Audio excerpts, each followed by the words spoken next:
World wetlands day, ప్రపంచ చిత్తడి నేలల దినోత్సవాన్ని ఫిబ్రవరి 2న సెలబ్రేట్ చేస్తా ఉన్నాం. ఈ ప్రపంచ చిత్తడి నేలల దినోత్సవం సందర్భంగా భారతదేశంలో రామ్సర్ సైట్స్ ఎన్ని అని అడుగుతారు, లేదా ప్రపంచంలో ఎక్కువ రామ్సర్ సైట్స్ ఉన్నటువంటి దేశాలు ఏంటి గుర్తించండి అని అంటారు. దాని లేదు అని అంటే భారతదేశంలో ఏ రాష్ట్రాలలో ఎక్కువగా రామ్సర్ సైట్స్ ఉన్నాయో మీరు ఎగ్జామినేషన్ పాయింట్ ఆఫ్ వ్యూలో గుర్తించాల్సి వస్తుంది. ఇలా క్వశ్చన్ వచ్చినప్పుడు ఆన్సర్ చేసేలాగా ఈ కాంటెంట్ని నేను మీకు అందిస్తా. వీడియోని లైక్ చేసి మీ మిత్రులకు షేర్ చేయండి. ఇలాంటి మోర్ కాంటెంట్ కోసం మీరు ఐకాన్ ఇండియా యాప్ని డౌన్లోడ్ చేయండి. ఉచితంగా మీ కరెంట్ అఫైర్స్కి సంబంధించినటువంటి పీడిఎఫ్స్ని పొందవచ్చు ఫ్రీ మెటీరియల్స్లో. ఇక మనం రామ్సర్ సైట్స్ అని అంటున్నాం.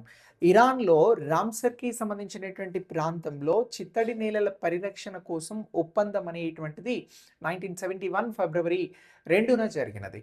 సో ఇలా జరిగినటువంటి ఈ ఒప్పందాన్ని బేస్ చేసుకొని ప్రపంచంలో చిత్తడి నేలలను ప్రత్యేకంగా గుర్తిస్తూ ఉన్నారు, గుర్తించి వాటి పరిరక్షణ చేస్తూ ఉన్నారు. ఈ చిత్తడి నేలలను భూమికి సంబంధించినటువంటి దాన్ని క్లీన్ చేయడంలో వీటిని కిడ్నీలాగా భావిస్తారు. సో ఇలా ఉన్నటువంటి ఈ చిత్తడి నేలలు ప్రపంచవ్యాప్తంగా ఎక్కువగా ఏ దేశాలలో ఉన్నాయి అని అంటే యునైటెడ్ కింగ్డమ్లో ఎక్కువ చిత్తడి నేలలు ఉన్నాయి అనేటువంటి అంశాన్ని మనం గుర్తించాలి.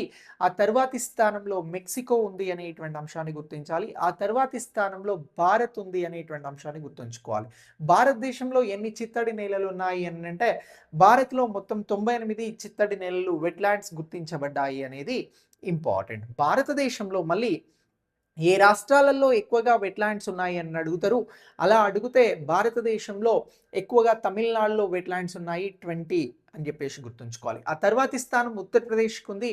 ఉత్తరప్రదేశ్లో ఎన్ని అని అంటే 11 వెట్లాండ్స్ ఉన్నాయని చెప్పాలి. ఆ తర్వాతి స్థానం ఒడిషాకు ఉంది 6. అలాగే పంజాబ్ కూడా ఉంది, పంజాబ్లో కూడా 6 వెట్లాండ్స్ ఉన్నాయి అనేటువంటిది ముఖ్యమైనటువంటి అంశం. భారతదేశంలో అతిపెద్ద వెట్లాండ్గా దేన్ని గుర్తిస్తాము అని అంటే సుందర్బన్స్ పశ్చిమ బెంగాల్కి సంబంధించినటువంటి దాన్ని.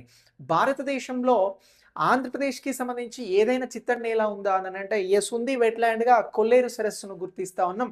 ఇది మొత్తం ఆసియా కాంటినెంట్లోనే, ఖండంలోనే అతిపెద్ద మంచినీటి సరస్సుగా కొల్లేరు సరస్సును గుర్తుంచుకోవాలి, పశ్చిమ గోదావరి జిల్లాకి సంబంధించినటువంటిది.